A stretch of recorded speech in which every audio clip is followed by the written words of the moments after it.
Welcome to Sadhguru Institute, Part 4, Chapter number 3, Matrices. Today we will learn about some important matrices like orthogonal matrices, idempotent matrix, involuntary matrix, nilpotent matrix, and periodic matrix. These matrices are used for JEE section of your 12th. चलो तो बेटा हम start कर ही देते हैं। तो देखो पहला हमारा मैट्रिक्स है, यहाँ पे पहला मैट्रिक्स है हमारा ऑर्थोगोनल मैट्रिक्स।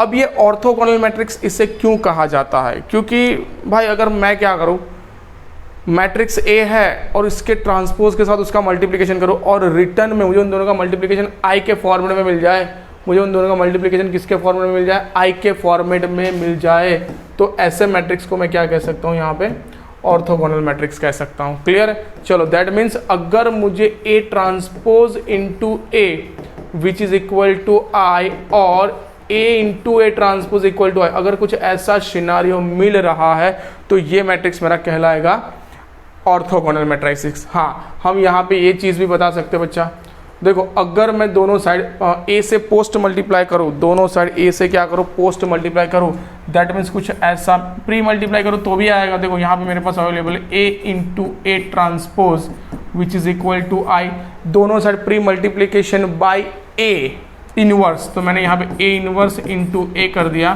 सामने मुझे ट्रांसपोज मिल जाएगा इज इक्वल टू यहाँ पे मिल जाएगा बच्चा ए इनवर्स इंटू आई। अब आई के साथ तो किसी का भी मल्टीप्लिकेशन हो वही मिल जाएगा, और ए इनवर्स इंटू ए मिल जाएगा मुझे I into A transpose which equal to सामने मिल जाएगा ए इनवर्स। नाउ सो मुझे यहाँ पे मिल गया A transpose is equal to A inverse, तो ये भी हमारा प्रूव हो गया। तो अगर A transpose equal to A inverse है या फिर ए ट्रांसपोज और ए का मल्टीप्लिकेशन मुझे मिल रहा है आई, तो ऐसे जो मैट्रिसेस होंगे उसको हम क्या कहेंगे बच्चा, ऑर्थोगोनल मैट्रिसेस। क्लियर है यहाँ पे?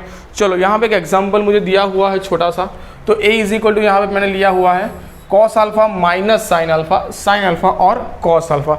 चलो इसका इन्वर्स निकाला, तो बेटा इसके इन्वर्स अगर आपको पढ़ना है तो इसके प्रीवियस वाले वीडियोस में आपको इन्वर्स मिल जाएगा कि इन्वर्स हम कैसे निकालते हैं, बराबर है। चलो नाउ तो यहाँ पे मुझे क्या मिल जाएगा बच्चा, इन्वर्स मिल जाएगा। ओके, ये इन्वर्स मिल गया। अब आप देख सकते हो आपने इन्वर्स निकाला, इन्वर्स किसके इक्वल हो रहा है, तो इन्वर्स इसके ट्रांसपोज के इक्वल हो रहा है। यहाँ पे आपने सपोज ये ट्रांसपोज निकाल दिया होता तो आपको ये मिल जाता बच्चा cos alpha minus of sine alpha, और ये साइन अल्फा ऊपर चला जाता, दैट मीन्स यहाँ पे साइन अल्फा और ये बन जाता मेरा कॉस अल्फा। नाउ आप इसके साथ कंपेयर करते तो आपको पता चल जाता कि A inverse equal to A transpose मिल रहा है, दैट्स वाई ये मैट्रिसेस मेरा कैसा होगा, that's why A is our orthogonal matrices. Clear है? तो ए मेरा हुआ यहाँ पे ऑर्थोगोनल मैट्रिक्स। चलो यहाँ तक एकदम कंप्लीट, ये हमारा पहला हुआ बेटा ऑर्थोगोनल मैट्रिक्स। क्लियर है? हाँ भाई, अगर इसका हम डिटर्मिनेंट निकालेंगे, ऑर्थोगोनल मैट्रिक्स का डिटर्मिनेंट निकालेंगे तो वो ऑलवेज हमें या तो -1 मिलेगा या फिर 1 मिलेगा। क्लियर है? इतना याद रखना है हमें, जब भी हम ऑर्थोगोनल मैट्रिक्स की वैल्यू निकालते हैं दैट मीन्स उस मैट्रिक्स को हम डिटर्मिनेंट में पुट कर रहे हैं, तो हमें जो आंसर मिलेगा वो कंपलसरी या तो क्या होगा, -1 होगा या फिर 1 होगा, वो तो हमें निकालने से पता चल जाएगा। क्लियर? चलो आगे बढ़ते हैं। आगे वाला हमारा मैट्रिक्स है बेटा आइडेम्पोटेंट मैट्रिक्स। चलो ये मैट्रिक्स मेरा क्या कह रहा है बेटा, ये मैट्रिक्स मेरा क्या कह रहा है, अगर मैं ए का मल्टीप्लिकेशन ए के साथ करूं, अगर मैं क्या करूं बच्चा, ए का मल्टीप्लिकेशन ए के साथ करूं, that means A square equal to मुझे ए मिल जाए, ए स्क्वायर इक्वल टू मुझे क्या मिल जाए, वापस में ए मिल जाए। अगर मैं ए का मल्टीप्लिकेशन ए के साथ कर रहा हूँ that's why A square equal to मुझे ए मिल जाए, तो जो ए है वो मेरा कहलाएगा बच्चा आइडेम्पोटेंट मैट्रिक्स। क्या कहलाएगा बच्चा यहाँ पे, आइडेम्पोटेंट मैट्रिक्स। दैट मीन्स अगर कोई मैट्रिक्स मुझे दिया है, ओके, उसका मैं स्क्वायर कर रहा हूँ फिर भी मुझे रिटर्न में ए ही मिल रहा है। क्लियर है? तो ऐसा मैट्रिक्स मेरा क्या बन जाएगा, मेरा आइडेम्पोटेंट मैट्रिक्स बन जाएगा। क्लियर है? चलो यहाँ पे एक छोटा सा एग्जांपल लिया हुआ है 1/2 सब जगह पे 1/2 दिया हुआ है, दैट मीन्स इसको हम यहाँ पे कैलकुलेट करें 1/2 और 1/2। यहाँ पे आप देख सकते हो बच्चा, अगर मैंने ए स्क्वायर किया तो मुझे मिल जाएगा ए इंटू ए। नाउ यहाँ पे 1/2 और 1/2 इसका मल्टीप्लिकेशन कर रहे हैं सेम एज 1/2 और सब जगह पे 1/2। यहाँ पे मुझे मल्टीप्लाई करना है फर्स्ट रो फर्स्ट कॉलम, तो 1/2 इंटू 1/2 1/4 प्लस फिर से 1/2 इंटू 1/2 1/4, अगेन सेम ही आएगा 1/4 प्लस 1/4, नीचे भी 1/4 प्लस 1/4 और यहाँ पे भी 1/4 प्लस 1/4, बराबर है। 1/4 प्लस 1/4 1/2 बराबर। तो सब जगह पे क्या मिल जाएगा मुझे रिटर्न में, यहाँ पे भी 1/2, ये भी 1/2, ये भी 1/2 और यहाँ पे भी 1/2।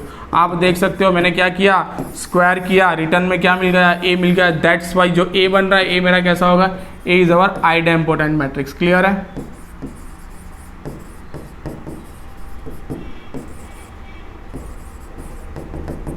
ओके तो यहाँ से हमें पता चल जाता है बेटा कि आइडेम्पोटेंट मैट्रिक्स एग्जैक्टली है क्या। चलो आगे लेते बेटा इनवॉल्यूंटरी मैट्रिक्स। भाई ये सारे मैट्रिक्स है ना आपको जेई सेक्शन में पूछे जा सकते हैं, बराबर है। इनवॉल्यूंटरी मैट्रिक्स, अब ये इनवॉल्यूंटरी मैट्रिक्स क्या कह रहा है, जैसे हमने अभी अभी देखा कि A square equal to A आ रहा है तो आइडेम्पोटेंट, और A square equal to I आ रहा है, A square equal to I, I माने our unit matrix, unit matrix identity matrix. I को हम यूनिट मैट्रिक्स भी कहते हैं, आइडेंटिटी मैट्रिक्स भी कहते हैं। अगर ए स्क्वायर किया, मैंने स्क्वायर किया और मुझे आई मिल गया, अदरवाइज मैंने इनवर्स निकाला और मुझे ए मिल गया, तो ये मेरा क्या हो जाएगा बच्चा, इस मैट्रिक्स को हम कहेंगे यहाँ पे इनवॉल्यूंटरी मैट्रिक्स। इस मैट्रिक्स को हम क्या कहेंगे बेटा, इनवॉल्यूंटरी मैट्रिक्स। यहाँ पे एक आपको एक नोट दिखा दूँ कि भाई कोई भी अपना यूनिट मैट्रिक्स हो, कोई भी अपना कौन सा वाला मैट्रिक्स हो, आइडेंटिटी मैट्रिक्स हो, वो ऑलवेज इनवॉल्यूंटरी मैट्रिक्स होगा ही होगा। Every unit matrix is a involuntary matrix, बरोबर है। तो आपको ऐसा भी ऑप्शन में दे सकते हैं, अगर आपको यहाँ पे एक क्वेश्चन पूछ लिया कि 1 0 0 1 ये कैसा मैट्रिक्स है, और अंदर ऑप्शन ही नहीं दिया है कि ये यूनिट मैट्रिक्स है या फिर आइडेंटिटी मैट्रिक्स, ऐसा कुछ नहीं दिया है, तो हमें समझना पड़ेगा कि ये इनवॉल्यूंटरी भी बनता है हमारा। क्लियर है? तो ये एकदम आपको अच्छे से याद रख लेना है ये पॉइंट, बरोबर है।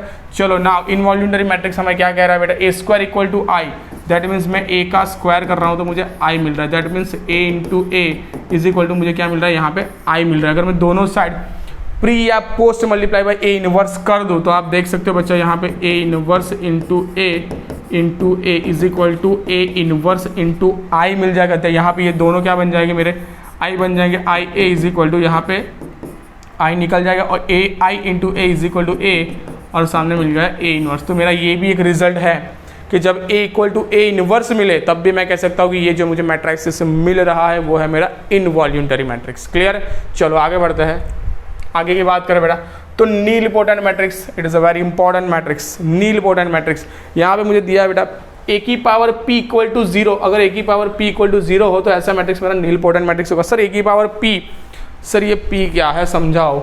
0 यहाँ पे 0 लिखा है, इसको आप o कर सकते हो, o माने कौन हो जाएगा बेटा मेरा जीरो मैट्रिक्स।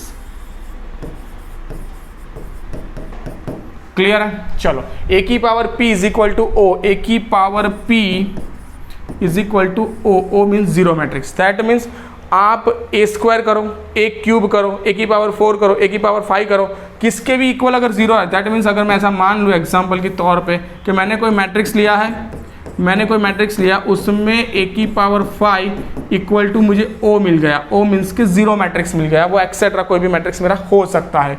ए की पावर 5 इक्वल टू मुझे क्या मिल गया, यहाँ पे जीरो मैट्रिक्स मिल गया। दैट्स वाई यहाँ पे ये मैट्रिक्स मेरा क्या बन जाएगा, ये जो मेरा मैट्रिक्स ए है, इस ए मैट्रिक्स को मैं नीलपोटेंट मैट्रिक्स कह सकता हूँ। ए मैट्रिक्स को मैं क्या कह सकता हूँ, नीलपोटेंट मैट्रिक्स। और ये जो पी है ना, पी को मैं कहूँगा index of a matrix, P को कहूँगा बच्चा यहाँ पे इंडेक्स ऑफ अ मैट्रिक्स। तो कहीं बार ये पूछा जा चुका है कि भाई एक मैट्रिक्स दिया है एंड पूछ ले find the index of a matrix, तो मैं वहाँ पे कंफ्यूज नहीं होना चाहिए कि इंडेक्स ऑफ अ मैट्रिक्स कौन से मैट्रिक्स में मिलती है, तो कि नीलपोटेंट मैट्रिक्स में मिलती है। इंडेक्स ऑफ अ मैट्रिक्स कहाँ पे मिलती है, नीलपोटेंट मैट्रिक्स में मुझे इंडेक्स ऑफ अ मैट्रिक्स मिलती है। तो वो कैसे मिलेगी, मैं पहले एक मैट्रिक्स लूँगा ए, उसका स्क्वायर करूंगा, अगर स्क्वायर 0 मिल रहा है that means A square equal to, अगर मुझे 0 मिल रहा है तो इसकी इंडेक्स 2 हो गई। अगर ए क्यूब इक्वल टू 0 मिल रहा है तो इंडेक्स 3 हो गई। ए की पावर 4 इक्वल टू 0 मिल रहा है तो इंडेक्स 4 हो गई। तो मैं ऐसे 1 बाय 1 ए का उसके ही साथ मल्टीप्लिकेशन करता जाऊंगा और फाइंड करूंगा कब मेरा जीरो मैट्रिक्स आ रहा है, बरोबर है। अगर जहां पे भी मेरा जीरो मैट्रिक्स आ रहा है वहां पे मैं मान लूंगा कि ये मेरी इंडेक्स है। क्लियर है? चलो नाउ ये मेरा क्या होगा बच्चा, ये होगा मेरा नीलपोटेंट मैट्रिक्स। मुझे यहाँ पे एक एग्जांपल के तौर पे एक दिया हुआ है matrix A is equal to 1 0 0 0। अब आप देख सकते हो बेटा इसका अगर आप मल्टीप्लिकेशन करोगे आपको ऑब्वियसली मिल जाएगा यहाँ पे zero matrix which is equal to O। तो यहाँ पे P इक्वल टू क्या मिल गया 2, तो P मेरा क्या है बच्चा, इंडेक्स ऑफ अ मैट्रिक्स। तो इस मैट्रिक्स के लिए इंडेक्स क्या हो जाएगी यहाँ पे 2। बोलो क्लियर है यहाँ तक? आगे बढ़ते हैं। चलो आगे वाला मेरा मैट्रिक्स है यहाँ पे पीरियोडिक मैट्रिक्स। भाई पीरियड खुद ही कह रहा है यार, एक स्पेसिफिक वैल्यू को फॉलो कर रहा है, एक स्पेसिफिक वैल्यू को फॉलो कर रहा है। देखो यहाँ पे जरा ध्यान से, मुझे यहाँ पे दिया A of K plus one is equal to, अगर मेरा ए है तो के को मैं पीरियड कहूँगा। दैट मीन्स अगर मेरा ए क्यूब इज इक्वल टू क्या आ रहा है, मेरा ए आ रहा है, तो यहाँ पे क्या हो जाएगा बेटा, ए 2 + 1 विच इज इक्वल टू ए। तो यहाँ पे के की वैल्यू क्या मिल गई, के की वैल्यू मुझे मिल गई यहाँ पे 2, तो के मेरा क्या हो जाएगा यहाँ पे, period of this matrix is 2। हर बार ये 2 के बाद में ये ए बन जाएगा, हर बार 2 के बाद में ये ए बन जाएगा। तो ऐसे काफ़ी सारे मैट्रिक्स आपको मिल जाएंगे। पीरियड ऑफ अ मैट्रिक्स, फिर से एक बार पीरियड ऑफ अ मैट्रिक्स के ए की पावर के प्लस 1, ए की पावर के प्लस 1 इज इक्वल टू, अगर मुझे ए ही रिटर्न में मिल जाए, लाइक हमने पीरियड सीखा था 11th में चैप्टर नंबर 3 में, जब हम sine cos tan cot sec cosec के ग्राफ पढ़ रहे थे, तब हमने पीरियड वाला फंक्शन सीखा होगा कि कैसे बेटा हम पीरियड फंक्शन को डिफाइन कर सकते हैं, डिज़ाइन कर सकते हैं, बरोबर है। चलो तो ये मेरा क्या होगा बेटा, period of a function. Now तो आप देख सकते हो बेटा यहाँ पे क्या है, ए की पावर के प्लस 1 इज इक्वल टू मुझे ए मिल रहा है। दैट मीन्स अगर ए की पावर यहाँ पे 100 है इक्वल टू मुझे ए गिवन है, ऐसा मुझे गिवन पे ए की power 100 is equal to A. Find period of a matrix, period of a matrix. मुझे थोड़ी सी सांस लेनी है और यहाँ से सीधा लिख देना है कि भाई ए की पावर के प्लस 1 इज इक्वल टू ए। तो इन दोनों को अगर कंपेयर करो तो ए के इक्वल टू क्या मिल जाएगा मुझे, 99।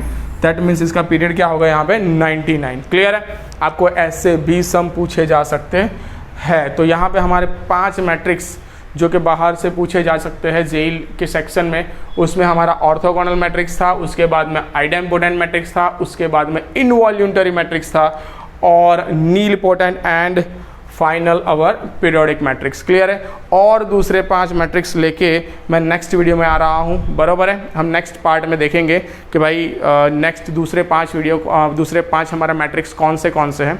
ओके, हमें फॉलो करने के लिए नीचे दी हुई है एक लिंक, टेलीग्राम लिंक, उसे फॉलो कीजिए। आपको हमारे सारे वीडियोस उस लिंक पे मिल जाएंगे और आपको इसका मटेरियल भी उस लिंक पे मिल जाएगा। क्लियर है बच्चा। चलो, गुड डे, गुड बाय।